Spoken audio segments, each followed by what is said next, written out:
They've repeatedly committed crimes and the law says they should go to jail. But a scheme in Surrey which does the opposite is being hailed a success. The project aims to rehabilitate more female offenders in the community and it's being expanded because it reduces further low-level crime. The government says it wants to see fewer women in prison, but campaigners say ministers are not following through with funding. Nikki Mitchell has this exclusive report. I was always frightened of prison. It was like Holloway, oh my God. But then, until I actually got there, and it was no big thing. It was just, if anything, I used that as a detox. Chill out, get a bit healthy, come out and do it all over again.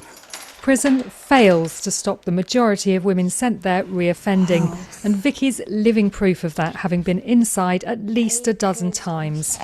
She's off drugs and on the straight and narrow now, though, thanks to this recovery programme and other support in the community in Surrey. Prison is pointless. I needed support. I needed a place like this, the Women's Support Centre. That would have just been perfect if I could have got into this sooner. I would literally just neglect myself. Zoe did get into community rehabilitation sooner.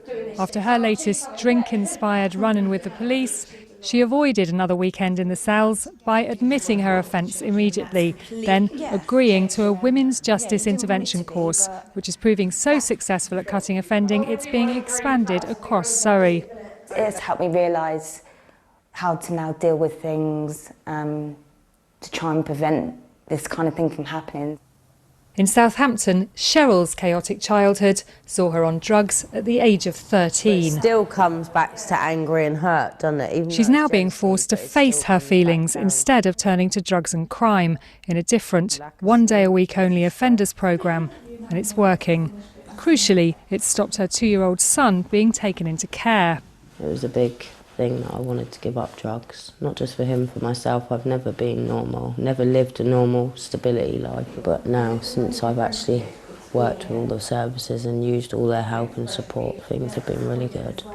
Good, but sometimes even small setbacks risk escalating into crises. The other day I broke my cooker. I didn't break it, it broke, and I hit myself with a tough challenge, but I phoned probation service and they was really supportive. They was talking to me, trying to just calm me down. And that normally I'd never do. I'd normally go straight to a drug dealer and use, whereas this time I'm calling people. They're making me feel like they're there for support. The community rehabilitation company which runs Cheryl's programme from a temporary base wants to be able to do more for more women. But despite the government's strategy to expand community services and cut prison places, there's a lack of money. Really pleased to see that the government are focusing on the needs of women. But until we get the finances that sit behind it, it will always be really difficult to be able to really bed that in. And that is going to be frustrating for all of those services who really want to support women to bring about change. Back in Surrey, the Women's Justice Intervention is being run in partnership with the police. Neither they nor the Women's Centre believe they're being soft on offenders.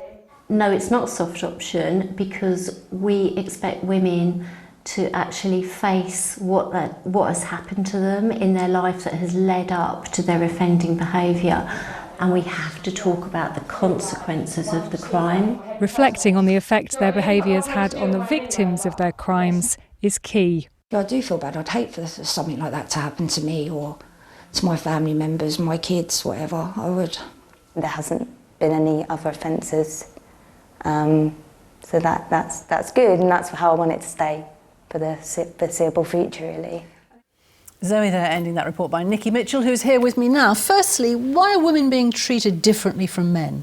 Well, the Ministry of Justice says that many women offenders are vulnerable, so themselves perhaps victims of childhood trauma, of domestic abuse, mental health problems. Many use drink and drugs to cope, as we saw in the report there.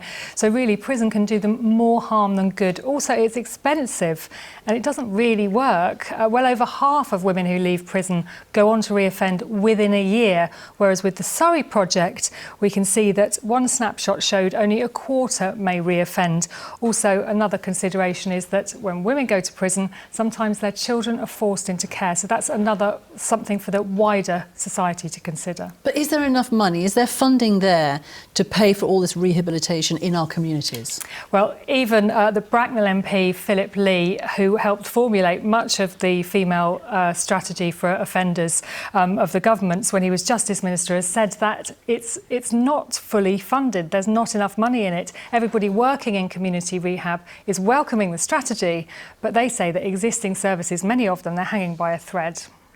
Truth is that the funding attached is pitiful, and it will do nothing to address the real problem, which is that there are completely inadequate women's services to help them tackle the root causes of offending before they get into the criminal justice system and once they're caught up in it.